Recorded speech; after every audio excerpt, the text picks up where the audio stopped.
berharga buat aku. Aku tidak merekayasa hal itu. Willy Salim minta maaf ke warga Palembang, bantah konten daging hilang settingan.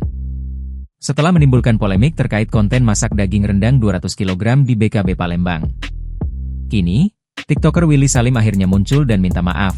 Sabtu, 22 Maret 2025. Saya minta maaf sebesar-besarnya untuk seluruh warga Palembang yang tersakiti gara-gara kejadian rendang yang viral ini. Banyak narasi yang tak enak bagi warga Palembang, katanya melalui Instagram Willy27. Ia mengatakan ini bukan salah warga Palembang dan mengakui ini kesalahan dirinya karena kurangnya persiapan. Mohon maaf karena ini pertama kali saya masak untuk orang sebanyak itu. Dan bayanganku bisa buka bersama dengan ribuan warga kota Palembang, sudah lebih dari cukup, ungkapnya. Ia menegaskan tidak ada rasa kecewa dengan hilangnya daging rendang tersebut.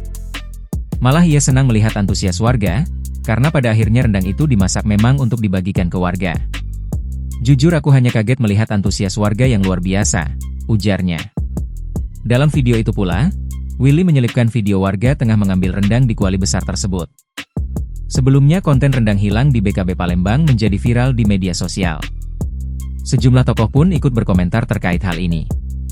Termasuk Wali Kota Palembang, Ratu Dewa, meminta konten kreator Willy Salim untuk segera memberikan klarifikasi terkait video yang viral di media sosial yang diduga menampilkan kondisi kurang kondusif di kawasan Benteng Kuto Besak, BKB, Palembang. Ratu Dewa berharap klarifikasi ini dapat meredakan spekulasi negatif yang berkembang di masyarakat.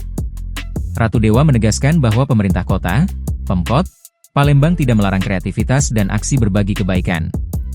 Namun, ia menekankan pentingnya dilakukan dengan cara yang baik dan tidak menimbulkan kegaduhan. Download Tribun X sekarang, menghadirkan lokal menjadi Indonesia.